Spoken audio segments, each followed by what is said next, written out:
out of here. I'm not really sure what that is. It might be crayon. I think it's crayon because it kind of smears. I happen to know that this house was painted before this tenant moved in, and I know that wasn't there. So let's just see. This is just soap and water, and well, that's not taking that off. It is taking the grime off.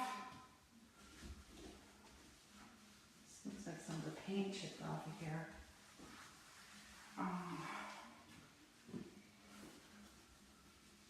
Yeah, so it's getting the grime off from, you know, fingers and handprints and things like that, but it didn't really take off. It lightened it a little bit, but it didn't take off. So, I'm going to try my trusty magic eraser. Aha! Look at that. Oh my goodness. Oh, gosh, my nose is itching. I got dust in it. This is why they call them magic erasers.